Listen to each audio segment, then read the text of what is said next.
বন্ধুরা, ইংল্যান্ডের টিমকে তৃতীয় টেস্ট ম্যাচে ধ্বংস করার জন্য টিম ইন্ডিয়া যখনই রাজকোট পৌঁছে গেল, আর রাজকোট পৌঁছে যাওয়ার পরে পরেই টিম ইন্ডিয়া পেয়ে গেল একসঙ্গে দুইটি বড় সুখবর। বন্ধুরা, আপনারা যদি জানতে চান যে কি এই দুইটি বড় সুখবর, তাহলে বন্ধুরা ভিডিওটি লাইক করুন এবং চ্যানেলটাকে সাবস্ক্রাইব করে রাখুন। বন্ধুরা, এই সময় খেলা হচ্ছে ভারত এবং ইংল্যান্ডের মধ্যে 5টি টেস্ট ম্যাচের সিরিজ। তার মধ্যে প্রথম টেস্ট ম্যাচ খেলা হয়েছিল ভারত এবং ইংল্যান্ডের মধ্যে হায়দ্রাবাদের মাঠে। আর এই প্রথম টেস্ট ম্যাচে টিম ইন্ডিয়াকে 28 রানে হার স্বীকার করতে হয়েছিল ইংল্যান্ডের কাছে। তারপর দ্বিতীয় টেস্ট ম্যাচ খেলা হয়ে গেল ভারত এবং ইংল্যান্ডের মধ্যে বিশাখাপত্তনমের মাঠে, এবং এই দ্বিতীয় টেস্ট ম্যাচে দুর্দান্ত পারফরমেন্স করলো টিম ইন্ডিয়া, এবং এই দ্বিতীয় টেস্ট ম্যাচ 106 রানের বিশাল বড় ব্যবধানে জিতে নেয় টিম ইন্ডিয়া ইংল্যান্ডকে হারিয়ে, এবং এই দ্বিতীয় টেস্ট ম্যাচ জিতে এই সিরিজ 1-1 করে ড্র করলো টিম ইন্ডিয়া। কিন্তু বন্ধুরা, এবার শুরু হতে যাচ্ছে 15 ফেব্রুয়ারি থেকে ভারত এবং ইংল্যান্ডের মধ্যে তৃতীয় টেস্ট ম্যাচ, এবং এই তৃতীয় টেস্ট ম্যাচ শুরু হয়ে যাবে ভারতীয় সময় সকাল 9:30 রাজকোটের মাঠে।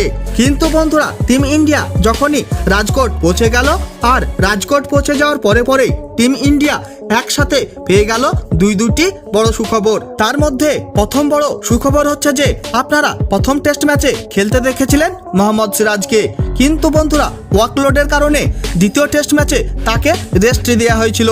কিন্তু বন্ধুরা, এই তৃতীয় টেস্ট ম্যাচে ফিরে এলো মোহাম্মদ সিরাজ, এবং এই তৃতীয় টেস্ট ম্যাচে আপনারা মোহাম্মদ সিরাজকে খেলতে দেখবেন ইংল্যান্ডের বিরুদ্ধে। বন্ধুরা, মোহাম্মদ সিরাজ হচ্ছে একটা ভয়ঙ্কর ফাস্ট বোলার, আর এইটা কিন্তু বন্ধুরা টিম ইন্ডিয়ার জন্য বিশাল বড় সুখবর।